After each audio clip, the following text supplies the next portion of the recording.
Hi friends, in today's video, I am going to be talking about 13 IELTS speaking vocabulary words you can use throughout your answers. If this is something you want to know, then continue watching because these vocabulary words have been used by many students in the past and this helped them score a high band in their IELTS speaking section. For those of you who don't know who I am, my name is Miss Wafa and I'm a certified English language teacher in Canada. So before I go into this video with the different vocabulary words, I want to give you a brief overview of what exactly to expect from the IELTS speaking section. So the IELTS speaking section has 3 parts. So in part 1 of the IELTS speaking section, the examiner is going to ask you questions about yourself, your living situation, if you work or you study, what your hobbies are, what you like to do on the weekend. Pretty much just an overview about yourself and getting to know you and your current situation and living standards. So in part 2, the examiner will be giving you a set of questions and a particular topic with 4 different questions you're going to answer. Once he hands you those questions, he's going to give you 1 minute to prepare your answer to talk for a full 2 minutes. So in this 1 minute, you need to make sure that you quickly brainstorm ideas of how you are going to discuss these particular questions. I actually have a guide linked up above that you can use to use your 1 minute wisely when you are preparing your answers.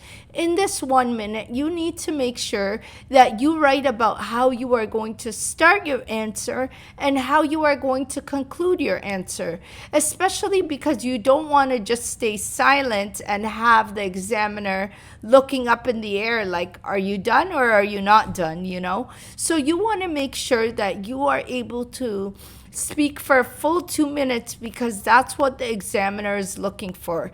And if you are not sure how exactly you can speak for a full 2 minutes, once again, check out the video linked up above where I give you a detailed guide of how to speak for a full 2 minutes. After the examiner talks about some questions in part 2, he's going to move right along to part 3. So in part 3, the topics that he spoke about in part 2 usually relate to the same topic he will be asking you in part 3. So in part 3, he will ask you one question and you will have to answer and he will move on to the next question. So you should think of part 3 as an informal discussion because there's no preparation time, there's no time that you have to think about the answer. You just need to give an answer and make sure that you speak in full sentences in part 3. So there are many different IELTS speaking topics you may see, so you need to make sure that you use vocabulary words that relate to these particular topics. If you don't know about a particular topic that I am going to discuss, I highly recommend that you do some extra thorough research on certain words you can use to impress the examiner. The reason why is because you want to show the examiner that you are able to speak with synonym language, with related vocabulary, and you understand what he's saying because you want to make sure you're giving the right answer. When he asks you a question, you respond with the right answer. So here are some topics that you may see in your speaking exam. So the topics could relate from tourism, vacation, academic or education, shopping, advertisements, culture or history, food or leisure. Usually these questions are asked in either part 2 or part 3. So keep that in mind. I highly doubt you will get these questions asked in the part 1. Here are some IELTS speaking vocabulary words you can use if you get a question about travel, vacationing. So one word you can use is tourist. So a tourist is when someone visits somewhere for a holiday. So we usually refer to a tourist as someone who visits a particular area for a holiday or a vacation. So you would not say you are a tourist if you are visiting an area where you live, rather an area where you are vacationing in. So here is a sample sentence you can use when you are using the word tourist. I really enjoyed being a tourist when I visited New York City last September. So the second word you could use is sightseeing. Sightseeing refers to visiting the popular areas of the place you are on holiday. So if you want to use sightseeing in your vocabulary when describing vacationing, you could say something like, there are so many areas for sightseeing in New York City. You could see the Statue of Liberty, Madison Square Garden, and Times Square. And the third word you can use is road trip. Road trip pretty much means when you go on a trip using your car as the method of transportation. You can use this particular word as, I went on a road trip to New York City with my husband. It took me 9 hours to get there from Toronto. And the next word is accommodation. Accommodation pretty much means your living area or living space when you are traveling somewhere. So you can use accommodation by saying something like, the accommodation we stayed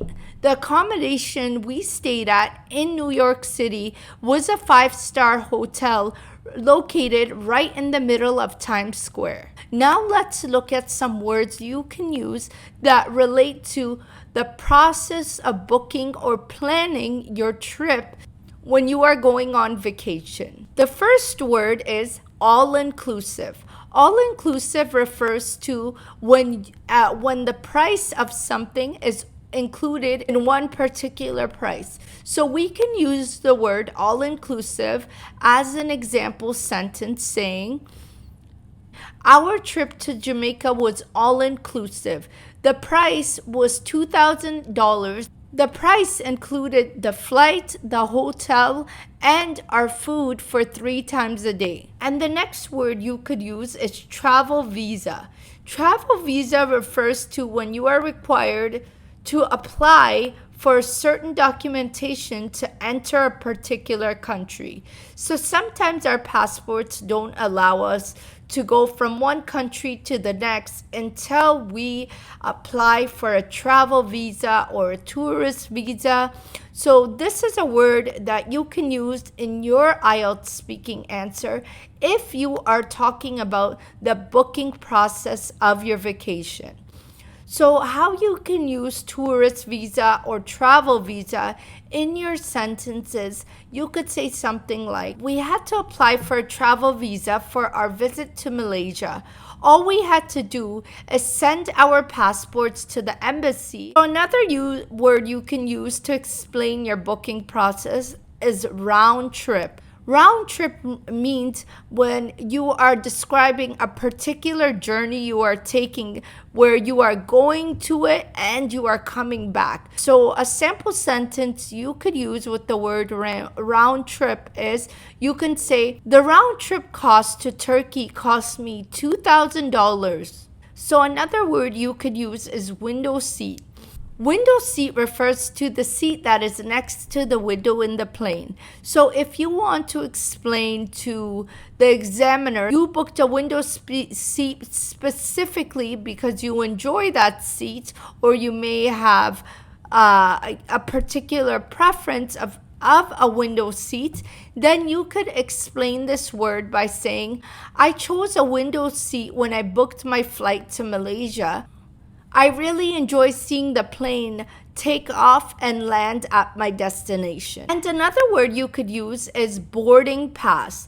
Boarding pass refers to the ticket that you are given when you check in at the airport desk. You could use this word by saying, it took me 2 hours to stand in line and receive my boarding pass before taking a flight to Malaysia. And now that we've spoke about vocabulary words you can use to describe your vacation, your travel, or your booking process, now let's move on to talking about vocabulary words you can use to describe education or academics. Have a look at these particular vocabulary words. So if you have a question about your education and you are describing what type of course you are taking or what type of program, you can use a word such as condensed course. Condensed course refers to a course that is shortened, but the work is crammed in a short period of time. So if the examiner asks you a question about your education and you want to impress him by using high vocabulary language, then you could say something like, I am currently taking a condensed course that has been shortened from 12 weeks to 6 weeks. You could use another word, synchronous classes. Synchronous classes. Say it with me. Synchronous classes. Synchronous classes refers to when a class is online, so it's on the internet. However, the class is live and you are expected to show up on a particular day at a particular time to sign on your computer and get into the class. I have synchronous classes every Tuesday and Thursday at 7 p.m. And another vocabulary word you could say is asynchronous classes. So the first one is synchronous classes, which is live classes online. And the second one is asynchronous or asynchronous class. So asynchronous classes means pretty much a class that is offered through distance education, which is also online, and where you could sign on any time of the day. The professor is not expecting you to sign on at a particular time. However, you need to make sure you get work done by a particular date that the professor has planned out for you in the syllabus. So you can say, I am currently taking 3 asynchronous classes that are biology, chemistry, and math. So another vocabulary word you can use is if you are taking a program that requires you to be in school for 4 years, you are most likely achieving your bachelor's degree. So a bachelor's degree is once again a higher education degree that you would receive if you are studying for 4 years. Usually this is the first step in university. So if you want to use the word bachelor's degree in your vocabulary to explain your situation, you can say something like, I am currently studying for my bachelor's in science at York University, or something like, I am currently achieving my bachelor's degree in mathematics at the University of Toronto. And another vocabulary word you can use is tuition fee. Tuition fee pretty much refers to the cost of your program or your course you are taking. So if you want to use the word tuition fee in your answer, you can say something like, the current tuition fee I am paying for my bachelor's degree is $5,000 a semester. Let's move on to vocabulary words you can use if you are describing anything to do with shopping. So let's take a look at these words. So one vocabulary word you can use is window shopping. Window shopping refers to you going to the mall and just browsing around stores without having any intention to buy anything. So you come out of the mall with nothing in your hand because all you did was go to the mall to just have a look and browse around. So here's a sample sentence of using window shopping. I went to the West Oak Mall on Thursday just to browse around and do some window shopping. And another word you can use is browsing through the stores. Browsing through the stores refers to looking at each aisle when you enter a store in the mall. Or not in a mall, any store. You just go through every aisle, you look around, see what's there. And to sample a sentence, you can use this word. I was browsing through the store when I saw the most gorgeous shirt I had to buy. This is a funny sentence because this is a typical lady who goes to the mall and says this to her husband. I was browsing through the store when I saw a shirt I just had to buy. I couldn't let go of it. And another word is clearance. Clearance usually means an item that has been marked down and is a lot cheaper than the original cost. You can use this word in a sentence by saying, I went to the store and I bought the nicest outfit that was marked down on clearance. The price was only $15 in comparison to $45. And another word that you could describe a situation is brand names. Brand names usually refers to a piece of clothing or a piece of item that is known because of its reputation on its name, such as Nike, Adidas, Reebok. We all know that these are brand names right when we see their symbols. A sentence you could use the word brand names is you could say something like, Marshall's is a department store that carries brand names for a very cheap price. And tight budget. Tight budget often refers to when you are explaining that you are short on money or you are being very careful with your money. So you can use tight budget when you are explaining this situation. I went to the mall on Thursday, but I was on a tight budget, so I didn't pick up anything in the mall. So guys, I hope you enjoyed this video and all these vocabulary words that I described in today's video. If you like this content, then please give it a like and please give this video a thumbs up and make sure you subscribe to my YouTube channel, because I put out content of tips and strategies to help you on all the different parts of the IELTS exam. And also, make sure you check out my website at eslwords.com, where I have written lots of great articles. And before I sign off, I'm going to leave you with this video up above of IELTS speaking vocabulary words that relate to your country, your city, or where you come from. So definitely don't miss that video. I include lots of different vocabulary words you can use to help you pass the IELTS speaking test.